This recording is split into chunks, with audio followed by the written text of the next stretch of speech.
আলাইকুম রহমতুল্লাহ। ইসলামের ফার্স্ট যে ফরজ কাজটি সেটা হলো সূরা আলাক আয়াত নাম্বার এক নম্বর আয়াতের কথা যদি বলি, এখানে বলা আছে আউযু বিল্লাহি মিনাশ শাইতানির রাজিম বিসমিল্লাহির রহমানির রহিম। আল্লাহ সুবহানাহু ওয়া তাআলা বলেছেন, ইকরা বিইসমি রাব্বিকাল্লাযী খলাক খলাকাল ইনসানা মিন আলাক। ইকরা মানে পড়ো, ইকরা মানে বোঝো, ইকরা মানে মানুষকে মানাতে উৎসাহিত করো। যদি এই কথাটা কেউ ধরো তাহলে তার ইহকালে শান্তি, পরকালে হবে না কখনো সে পথভ্রান্তি। আমরা অবশ্যই কথাটা মানবো। ইকরা মানে পড়তে হবে, আগে ইসলামের পড়ো, তারপর বোঝো, তারপর মানুষকে মানার জন্য উৎসাহিত করো। আগে বোঝো, আগে পড়ো, তারপর বোঝো, তারপর মানো, তারপর মানুষকে মানার জন্য উৎসাহিত করো। রাসূল করিম সাল্লাল্লাহু আলাইহি সাল্লাম যখন ফার্স্ট এই কথাটি যখন পড়লেন, তখন তিনি ফার্স্ট আমাদের জন্য জানিয়ে দিলেন যে ইকরা বিইসমি রাব্বিকাল্লাযী খলাক, পড়ো তোমার প্রভুর নামে যিনি তোমাকে সৃষ্টি করেছেন। সেই স্রষ্টা আমি পড়াটা ফরজ। আমরা কোথায় করি খরচ? আমরা ছেলেকে পড়াই কেজি, ছেলে বড় হয়ে থাকে বিজি। যদি আমরা দেই ফোন, আমার ফোনটা থোন, কারণ কেজি পড়ে আমরা বিজি বানিয়ে দিছি। এটা কার দোষ? এটা তো আমার পিতামাতার দোষ, আমাদের দোষ। এটা আমার সন্তানকে আমি যদি তৈরি না করি তো আমার সন্তান কে তৈরি করবে? আপনি তৈরি করে দেবেন? মানুষ তৈরি করে দেবেন? নো নো, এটা কখনো, এটা আই এম পসিবল কখনো সম্ভব নয়। এটা হলো ইম্পসিবল, এটা কখনো সম্ভব নয়।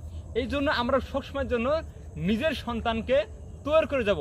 এই যে একটা কথা আছে যে যখন পিতা মাতা মারা যায় তখন কবরের পাশে কি বলে জানেন? কবরের পাশে বলে, কবরের পাশ দিয়ে কে যাও পথিক, পড়ো আলহামদুলিল্লাহ ইখলাস দরুদ ও শরীফ।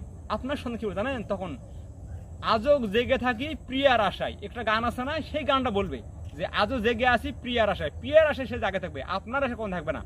কবরের পাশে সালামও দিবে না। সন্তান তো তৈরি আপনি করবেন, আপনার সন্তান আমি তৈরি করবেন, আমার সন্তান আপনি তৈরি করবেন না, বাট আপনি আপনার সন্তান তৈরি করবেন।